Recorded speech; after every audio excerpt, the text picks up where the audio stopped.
Hello and welcome to your Fantasy Premier League one-stop shop. I'm your host Stephen Gallagher, world number 3 in points totals over the past 3 seasons. Today we're going to be looking at all the key points for Game Week 7, who to buy, who to sell, fixtures to target, wildcard drafts and captaincy.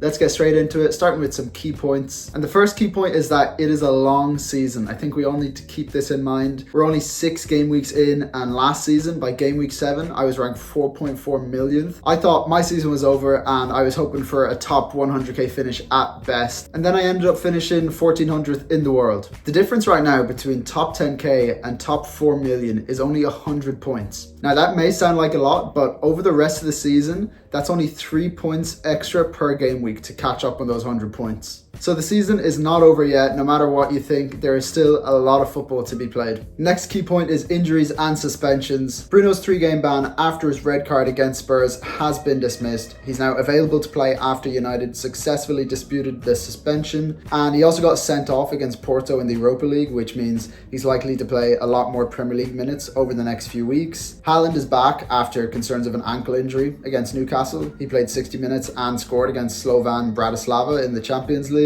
Timber, he got subbed at halftime against PSG with a muscular injury. João Pedro is likely out for 6 to 10 weeks, and Van Heck is out for around 4 to 6 weeks. And Brantwaite suffered a quad injury in training. Really tough news for Everton fans who are expecting him back soon. The next key point is Cole Palmer, a record-breaking 4 goals in the first half of a Premier League game. The most FPL points scored in a half by any player, 21 points. Cole Palmer is by far the most transferred in player for Game Week 7, but should we all be looking at getting him in? Now, I'm a manager that likes to look at fixtures, and when I look at Palmer's next 5 games, they are some of the worst fixtures for attackers in the league. That's just a fact. Nottingham Forest is green here, but they rank 3rd in the league for expected goals conceded. Definitely not an easy defence to break down. Liverpool ranks 2nd for expected goals conceded. Newcastle and Man United, to be fair, have been poor defensively, and then Arsenal arguably the best defence in the league. When you look at this, it doesn't look good from a fixture standpoint, but then there's the undeniable fact that Cole Palmer is a world-class player that can probably score against any team, and he has the data to back it up now, ranking 1st in the league for expected goal involvement, overtaking Haaland. So should we even take fixtures into account for a player like this? It depends on the type of FPL manager you are. Now, from my perspective, the only way for me to get Palmer from a pricing point of view is by selling Bukayo Saka. But Saka plays Southampton at home and then Bournemouth in Game Week 8. So there's no way I'm getting Palmer in for Forest and Liverpool away when Saka has these fixtures and he's on good form. So from my perspective, Palmer is a buy if you can get to him without a hit and without taking out Saka. In that case, I'd seriously consider it because even though his fixtures look poor, he can do damage against anyone in the league. Next key point is the Game Week 6 wildcard. Was it a success or a failure? Now, first of all, a lot of Game Week 6 wildcarders are likely feeling hard done by considering many of the popular picks blanked. Arsenal defence and Saka blanked, Liverpool defence and Luis Diaz blanked, Man City defence and Haaland blanked, and hardly anyone went for Cole Palmer, but fair play if you did. But you didn't build a wildcard for 1 game week, is what I'll say. Now, it's more than likely your team is looking better for Game Week 7 and the upcoming game weeks than a lot of teams who didn't wildcard. So trust the process and trust your decision making. Next up, Game Week 7 wildcard shortlist. A wildcard in Game Week 7 is another good option for a lot of managers, but it's sometimes hard to know if your team specifically needs a wildcard. I did this last week and I'll do it again this week. The question is it time for you to wildcard? And that can be answered by the simple question: how many players do you have that you would want on a wildcard? Now, I'm going to go through all the essential picks in every position, and as I go through, keep account of how many of these players you have in your current squad. And if you're set on wildcarding, then I'd suggest selecting players from this shortlist for your team. For goalkeepers, I'd look at Raya and Sells. Arsenal are great defensively. Not much else needs to be said there. Sells is my number 1 pick. He's great value at 4.5 million, and Forest rank 3rd in the league for expected goals conceded, and they just look solid defensively. I'd see a lot of people going for Flecken when Brentford rank bottom for expected goals conceded. I understand the thought process. You know, he should get a lot of save points, and the upcoming fixtures are very, very good. But if you're using your wildcard now, you're going to have Flecken in nets for the next 20 odd games. Personally, I'd stay away. Pickford is another shout a lot of people are going for, but with the news that Brantwaite is injured again, I wouldn't go near the Everton defence. For defenders, I'd look at these players in order of price tag. We have Trent, Gabriel, Saliba, Robertson, Gvardiol, Porro, Konate, Lewis, Mazraoui, Aina, Davis, Aitnuri, Vandenberg and Greaves. For midfielders, I'd consider Salah, Palmer, Saka, Foden, Diaz, Maddison and Bumo, Gundogan, Johnson, Smith Rowe, Semenyo, McNeil, Rogers, Carvalho and Diblin. And for forwards, I'd consider Haaland, of course, Watkins, Havertz, Jackson, Solanke, Wood, Raul Jimenez and Calvert-Lewin. Now, there's not a definitive number I can give you to say if you have this amount of players, then you don't need to wildcard. If you have this amount of players, you absolutely have to wildcard. It's obviously going to depend on which players you have from the shortlist and which you don't. And to give you a better idea of the priority of these players, or my order of preference, I should say, let's take a look at my Game Week 7 wildcard draft. If I was wildcarding this week, this is what I'd go for. We have Sells in nets. For me, 4.5 million goalkeepers don't get much better value than Sells. I don't like to invest in goalkeepers heavily anyways. Nottingham Forest, they have great underlying data defensively, just like they did last season. But this season, they're actually keeping clean sheets in games where they might have let in, a few goals last season. They're not doing that as much this season. And then I've got Bentley as the 4 million goalie who won't play. In defense, I've gone Gabriel, Porro, Lewis, Robinson and Greaves. Robinson coming in for Lewis in the case that he doesn't play or he has a better fixture, and Greaves taking that last spot on the bench. In midfield, we've gone Johnson, Mbumo, Saka, McNeil and Rogers. Johnson has looked really good recently, finding some good form, and Spurs' upcoming fixtures are just too good to ignore. Now, the rest of the midfield almost picks itself for me. Saka has to be in there with his consistency and Arsenal's upcoming fixture against Southampton. Mbumo is the talisman for the team with the best upcoming fixtures from an attacking perspective. And Rogers and McNeil are just great value picks for their price points based off their underlying data and expected goal involvement. Up front, we've got Watkins, Solanke and Haaland. A lot of money invested up top. This is the draft I would go for if I was wildcarding, but there's still potential to shake it up a bit. If you haven't noticed already, there's no Liverpool in this draft. So if you wanted to squeeze someone in like Trent, then it could look like this instead. We swapped Robinson, or you can swap Lewis for Trent, and going Watkins down to Wood to get the funds to do that. Alternatively, you can move Johnson to Diaz and find money in the forward line like we have with taking out Watkins. It's all about getting the balance that you feel is right. So selecting the players that you want in your team no matter what, they're locked in, and then deciding on those other 50-50 decisions to make your draft. Next up is defenses to target, using the fixture difficulty ratings from FPL Optimized. These are the defensive fixture ratings ranking the easiest upcoming fixtures for defenders over the next 6 game weeks. Everton and Brentford ranking top, two teams that have underperformed defensively so far. Mikolenko was worth a shout with Branthwaite coming back, but now that he's injured again, I wouldn't go for him. You can see Man United, another underperforming defence, as well as Leicester with the highest expected goals conceded in the league so far. Then there's Man City, whose upcoming fixtures are amazing, but selecting the defenders that are going to play is always a risk of the Pep Roulette. Rico Lewis and Gvardiol are the best picks from an FPL perspective when they get the minutes. You see Gvardiol scored against Newcastle last week, and Rico Lewis got an assist in the Champions League midweek. So we know they can get those returns. It's just about predicting their minutes, which is not easy to do. Arsenal are just missing the cutoff here, ranking 11th for defensive fixture difficulty rating over the next 6. But they're so good defensively. Just look at this statistic from Opta. They've kept 17 clean sheets in 32 games in all competitions in 2024, more than any Premier League team, and only Real Madrid with 1 more clean sheet across Europe's top 5 leagues.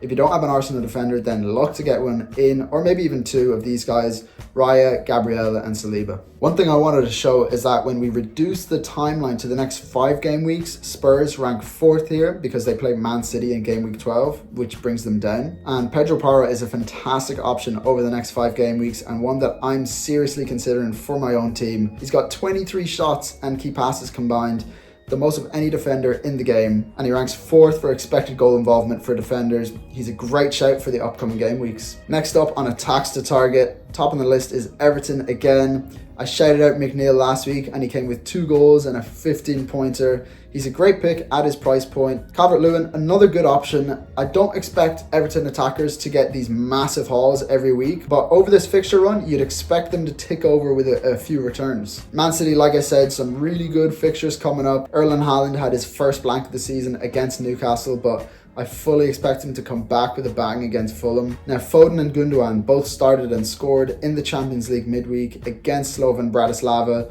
Foden also got an assist. With De Bruyne still out, these are two very exciting picks.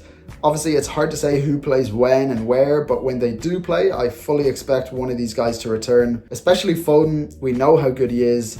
Best player in the league last season, and he's now dropped down to 9.2 million. And I don't think he'll be this cheap for the rest of the season. Guarantee that. If he was to find his form, then now is the time. With these fixtures and minutes in his legs, De Bruyne out, I'd look at getting him into your team soon. Brentford have great upcoming fixtures from an attacking perspective.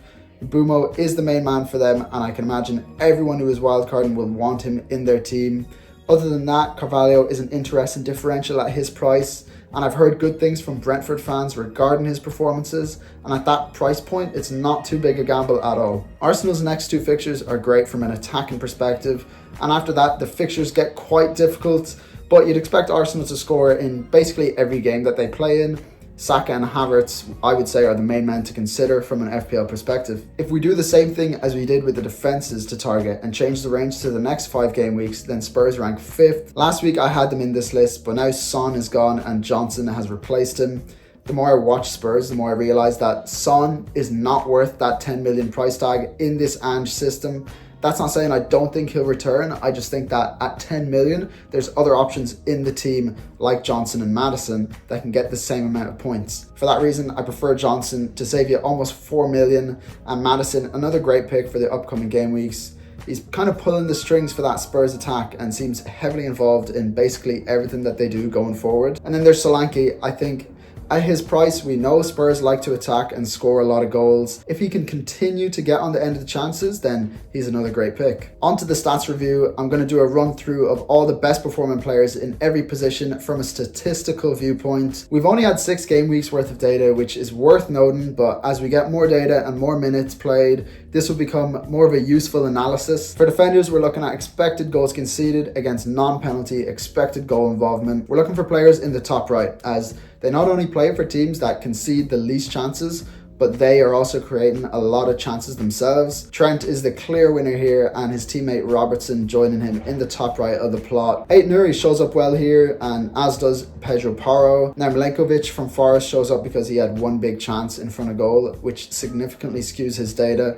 Coming back to the point, once we get more minutes, more matches played, this will become more of a potent analysis. You can see Van de Ven, another one showing up here, and the 2 Man City boys I mentioned, Gvardiol and Lewis popping up. Like I said, we only have so much data to analyse, but it's worth looking at nonetheless. Onto the midfielders, we're looking at price versus non-penalty expecting goal involvement. Cole Palmer well and above the rest of the midfielders, with Salah and Semenyo not too far behind. Saka and Son, the other 2 premium midfielder options, they don't have much to separate them as things stand. In terms of the budget options, other than Semenyo, you can see Rodgers, Tavernier and Adama Traore standing out here. Onto the forwards, Haaland well and truly above the rest. The rest of the forwards are bunched up here, so I remove Haaland from the analysis to get a better perspective on the other options. Nicholas Jackson ahead of the bunch with Havertz, Solanke and Watkins all on similar terms, and you can see Isak not performing statistically compared to the other semi-premium forwards. On to captaincy, looking at the predicted points from Check the Chance. Saka against Southampton at home ranks first, followed by Palmer against Forest at home, then Salah, Haaland and Foden. My predictions are quite different from this, which you'll see. Saka is a great shout for captaincy and, in my opinion, the second best pick this week. Cole Palmer, I don't think will score a lot of points. I know he's just after scoring 25 points last week, but Nottingham Forest do not concede a lot of chances, and I think there will be players that outscore Palmer this week. Salah and Haaland are always good shouts for captaincy, and Foden, a differential pick if he gets the minutes. Let's move on to my predictions. Erling Haaland is the best captaincy option this week for me. I know he blanked last week, but this weekend he plays at home against Fulham. Now, I'm not suggesting Fulham are a terrible defence, because they've actually been quite solid this season, only letting in 5 goals so far in 6 games. And they rank 6th for expected goals conceded so far. So if you needed anything, any information to go against Haaland, then there you have it. That being said, the opposition Fulham have faced so far have not been the strongest offensively. Man United, then Leicester, Ipswich, West Ham, and then Newcastle and Forest. Combined, they have an average expected goals per 90 of 1.05, which would rank them 13th in the league so far. In my opinion, this man Haaland will not be denied, and I can see him scoring another hat-trick. In second and third, I have Saka and Havertz against Southampton at home, targeting the fixture.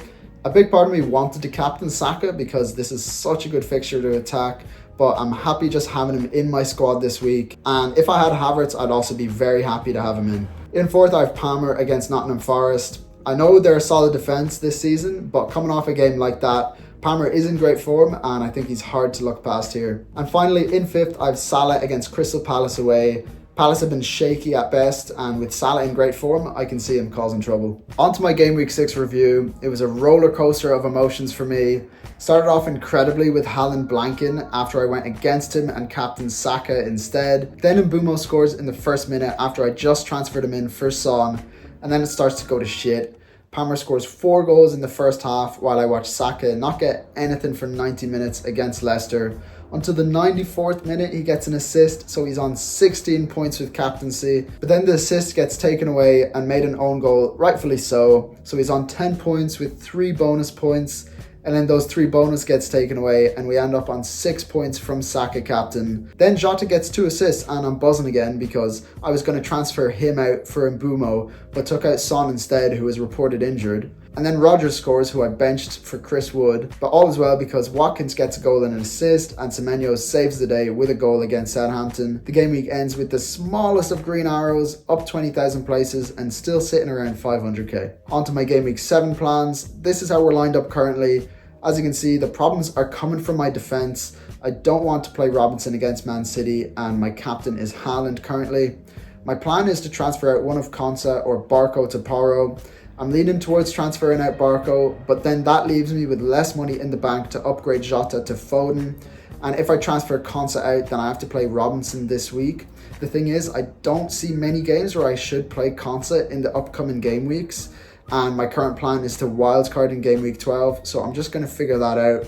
But as things stand, I'm likely to go Barco to Porro. That's all for today, folks. Go ahead and drop a like and subscribe if you enjoyed the video. Stay tuned for more and check me out on Twitter if you want to see my game week updates throughout the week. Until next time, guys, have a good one.